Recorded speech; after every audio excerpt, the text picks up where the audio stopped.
The man wiped the ice skate blade clean and opened his mouth wide, discovering a painful cavity. With no doctor around, he made a bold decision. He pressed the blade against the bad tooth, held it steady, picked up a rock, and slammed it down hard. The searing pain knocked him out cold. When he came to, he tore open the packages, hoping to find something useful. The first box held a stack of videotapes. The second contained a volleyball. The third had a pair of ice skates that could be used to crack open coconuts. Then he found a women's dress, tore off the hem, and fashioned it into a fishing net. But when he reached for the last package, he hesitated. Instead of opening it, he set it aside, keeping it as his reason to stay alive. Later, he caught a small fish with his makeshift net, but the fishy smell was so strong he couldn't choke it down. He tried rubbing sticks together to make fire, but accidentally cut his hand. In a fit of rage, he smashed everything around him. Once he'd calmed down, he noticed the bloody handprint on the volleyball. He drew a face on it and named it Wilson. Keeping Wilson nearby, he kept trying to start a fire. Maybe it was loneliness, but he started talking to Wilson as he worked. Finally, the wood began to smoke. He leaned down and blew hard. The flame caught. That night, he built a bonfire on the beach, roasted a delicious crab, and gained a new companion. 8 years flew by, and the man had adapted to island life. He could cast his line and catch fish with ease,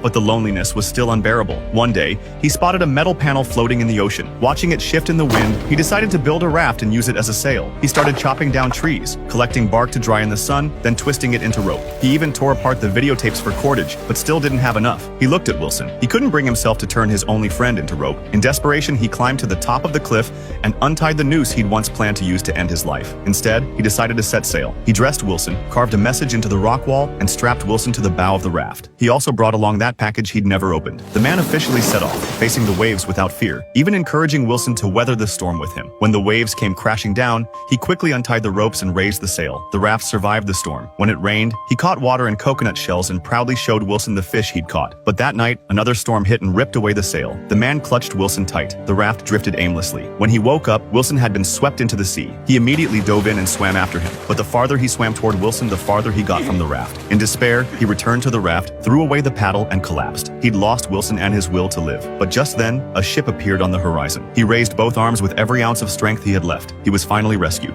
A month later, Chuck returned home. But after 8 years away, the girlfriend he'd thought about day and night had gotten married. At the welcome back party his company threw for him, he found the spread of seafood completely tasteless. Back in civilization, staring at his girlfriend's photo in his pocket watch, he fell deep into thought. Eventually, Chuck bought another volleyball of the same brand, took the package that had stayed with him for 8 years at sea, and went to the address on the label. He left a thank you note and slowly walked away. What he didn't know was that inside was a waterproof, solar-powered satellite phone with auto-charging capabilities. Fate had actually placed his rescue right beside him all along. Maybe that's just how life works. There will always be regrets. Follow me for daily movie updates delivered on time.